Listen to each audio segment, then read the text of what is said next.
Bismillahirrahmanirrahim. Assalamualaikum warahmatullahi wabarakatuh, bro. Jumpa kembali dengan HS Channel di kesempatan yang berbahagia ini. Semoga bro di sana sehat selalu ya. Sehat selalu dan dimurahkan, diluaskan rezekinya oleh Allah Subhanahu wa taala untuk kita semua. Amin ya rabbal alamin.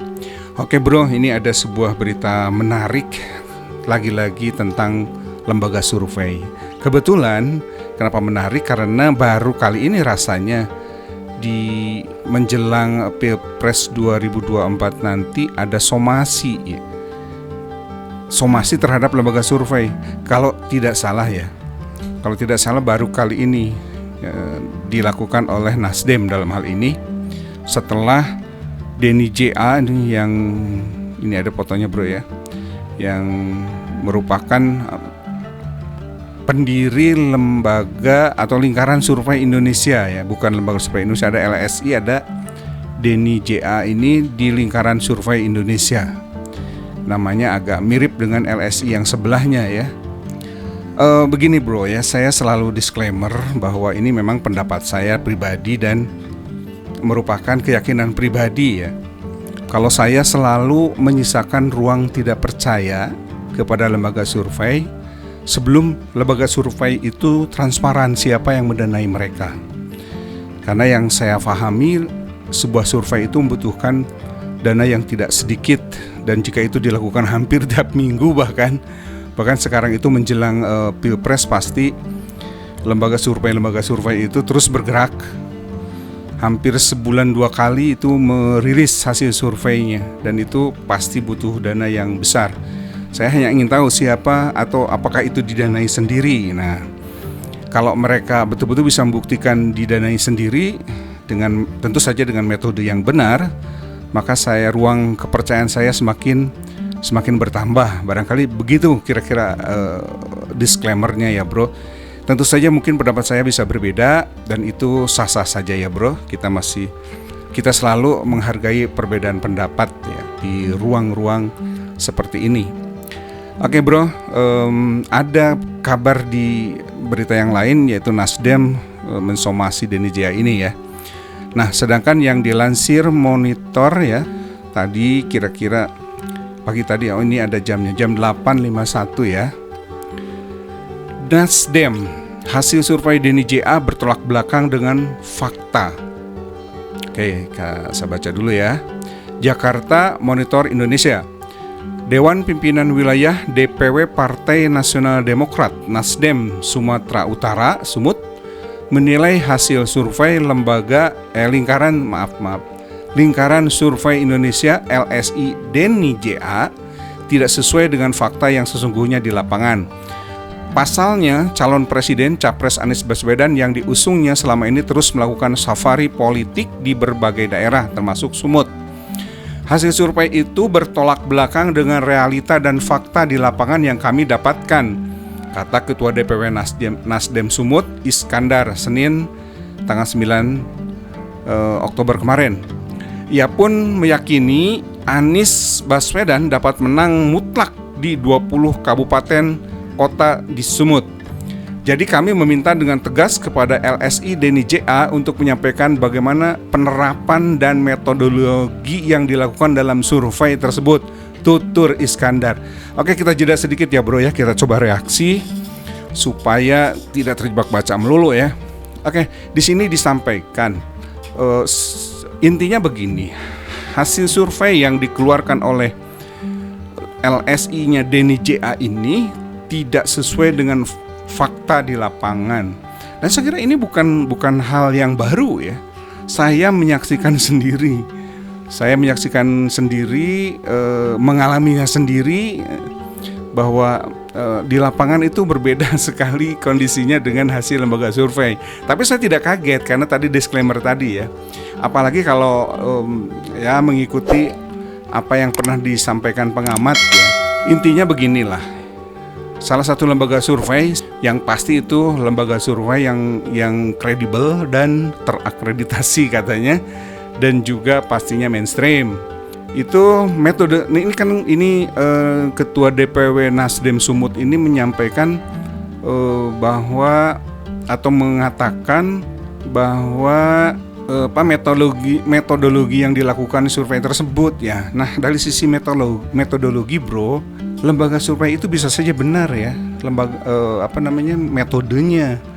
Cuman yang jadi masalah kalau saya pernah mengikuti paparan seorang ahli, yang jadi masalah adalah sampelnya bro, bukan metodologinya. Kenapa metodologinya benar?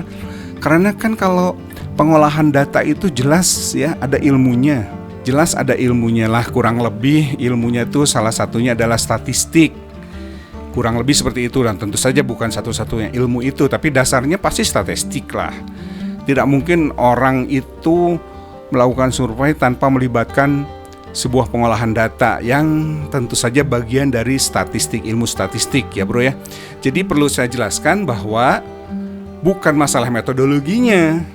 Ini tentu didasarkan kepada hasil pemaparan seorang ahli saat itu, bahwa yang jadi masalah di mereka itu adalah sampelnya. Jadi salah satu lembaga survei itu mengambil sampelnya itu disilnya tidak fair ya, tidak fair dalam pengambilan sampel, bukan dalam metodologi, bukan, tapi dalam pengambilan sampel. Contoh yang pernah dilakukan oleh salah seorang ahli membedah hasil sebuah hasil lembaga survei yang saat itu mengambil sampel, misalnya beginilah. Saat itu katakanlah kita masih ada pembelahan cebong kampret ya dan sebagainya gitu. Nah, itu dari 100% nih kalau kita bagi 57% itu bro, 57%-nya itu masuk kategori cebong sumber datanya itu, sampel datanya itu. Itu menurut ahli tersebut ya. Dan 33%-nya itu adalah sampel diambil dari yang kategori kampret. Sedangkan yang 10%-nya itu dianggap yang katakanlah swing voters lah ya. Katakanlah swing voters atau netral mungkin ya, yang bisa berubah, bisa kemana gitu, apakah ke yang tadi cebong. Maaf, ini kategorinya supaya jelas saja ya, bukan berarti saya mendukung cebong kampret, bukan bro. Saya sama sekali tidak mendukung itu dan sangat menyesalkan terjadi pembelahan di masyarakat ya. Ada cebong, ada kampret dan seterusnya. Saya tidak suka itu ya. Kita harus bersatu tetap. Kemudian 33%-nya itu adalah dimiliki oleh kampret. 10%-nya itu adalah swing voters ya. Nah, dari situ bisa dipahami lah, gampang ya. Gampang, kita itu kan apalagi untuk yang well educated itu ya saya kira tidak susah ya. Artinya ya bisa diperkirakan hasilnya nanti akan seperti apa begitu ya. Gampangnya kan begini, yang 57% jelas lah itu cebong, kemana itu jelas ya. Kemudian yang 33% itu yang boleh dikatakan kampret, yang kalau gampangnya itu disebut yang pro perubahan lah begitu ya. Pro perubahannya 33%. Tetapi yang swing voters ini kan masih ngambang tuh dia mau kemana. Nah, dari yang 33% itu yang pasti ya sekarang itu seolah-olah beririsan dengan Pak Prabowo ya. Walaupun itu perubahan ya, tapi tetap itu kemungkinan itu ke Pak Prabowo, sebagian ke Pak Anies kan begitu. Jadi ya 33% ini ya dipecah lah, ada yang ke Pak Prabowo, ada yang ke Pak Anies. Jadi Pak Anies itu betul-betul memang sisa ya. Ya kita kan sudah paham kalau yang cebong artinya pro keberlanjutan, ya kan? Yang 57% itu pro keberlanjutan, 33% pro perubahan. Prabowo itu kan ada di 57%. Jadi 57% itu ya diperebutkan dua itu, Pak Ganjar, Pak Prabowo kan pro keberlanjutan tuh.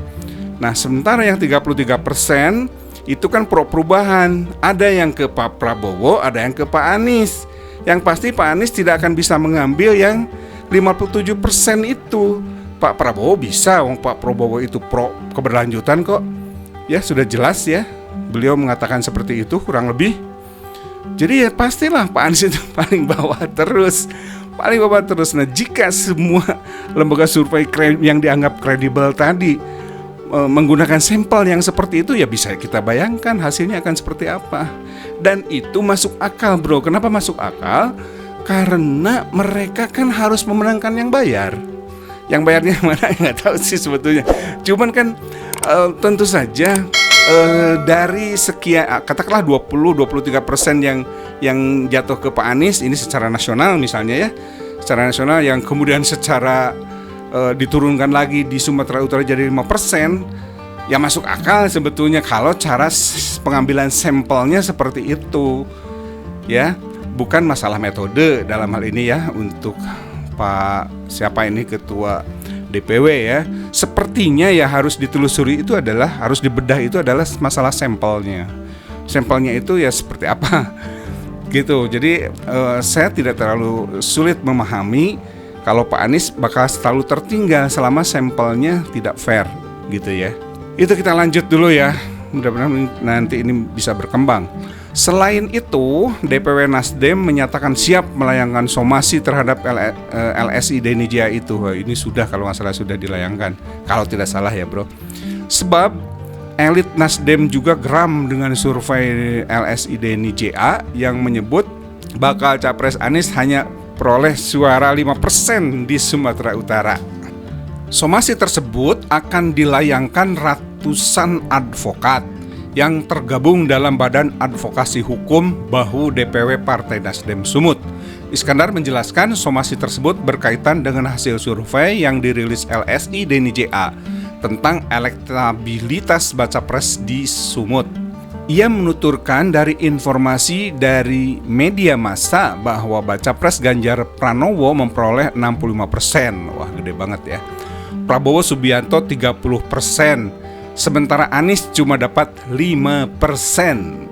Kami menyatakan keberatan dengan hasil survei tersebut dan kami juga ingin menguji hasil survei itu karena adanya kejanggalan, kata Iskandar.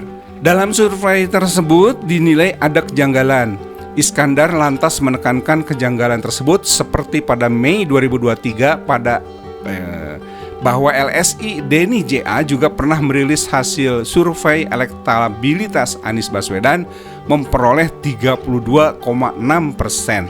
Menurut dia, dengan data itu artinya hanya dalam waktu 4 bulan elektabilitas Anies turun 28%. Rata-ratanya hampir 7% tiap bulannya.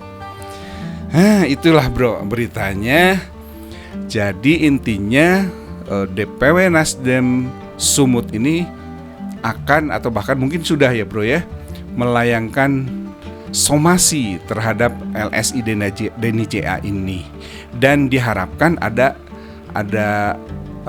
pengujian terhadap hasil surveinya. Nah, yang tadi aja sih bro, kalau menurut saya ya, diuji saja sampelnya tuh apakah betul-betul fair atau memang sudah di frame. Ini masalahnya ya. Jadi kalau sampelnya sudah di frame, ada framing sampel nih 57% tadi sesuai apa yang pernah dijelaskan oleh salah seorang ahli yang pernah membedah ya data nih, membedah data hasil survei, hasil salah satu lembaga survei yang kredibel di Indonesia dan berada di kelompoknya di luar kelompok perubahan.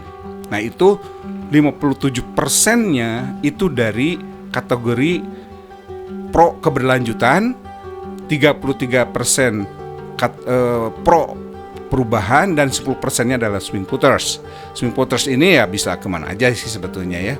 Dan di situ sama sekali tidak ada, hampir bisa dipastikan Pak Anies itu tidak mampu menarik yang pro keberlanjutan ya. Yang pro perubahan akhirnya dibagi menjadi ke Pak Prabowo dan ke Pak Anies. Nah, Pak Prabowo sendiri dapat suara dari yang 57% tadi. Jadi memang masuk akal kalau di sini terlihat ya bahwa Pak Ganjar meraih 65%, Pak Prabowo 30%, dan Pak Anies cuma 5% ya. Dari komposisi tadi, ini merupakan hal yang tidak sulit untuk kita tebak ya hasilnya. Oke bro, itu saja yang bisa saya sampaikan melalui berita yang dilansir oleh Monitor Indonesia. Mudah-mudahan kita tidak terjebak, tidak tergiring opini seperti yang dilakukan oleh lembaga survei ini, yaitu menggiring opini masyarakat atau menggiring opini pemilih Mudah-mudahan kita tidak tertipu ya. Mudah-mudahan kita tidak tertipu dan kita mendapatkan pemimpin yang bukan berdasarkan hasil survei, tetapi betul-betul adalah harapan rakyat kita yang mendambakan keadilan dan kesejahteraan. Itu saja bro, terima kasih sudah menyimak dan sehat selalu dan semoga selalu diluaskan rezekinya oleh Allah Subhanahu wa taala. Amin ya rabbal alamin. Aqulu qauli hadza wa astaghfirullah li wa lakum. Wassalamualaikum warahmatullahi wabarakatuh.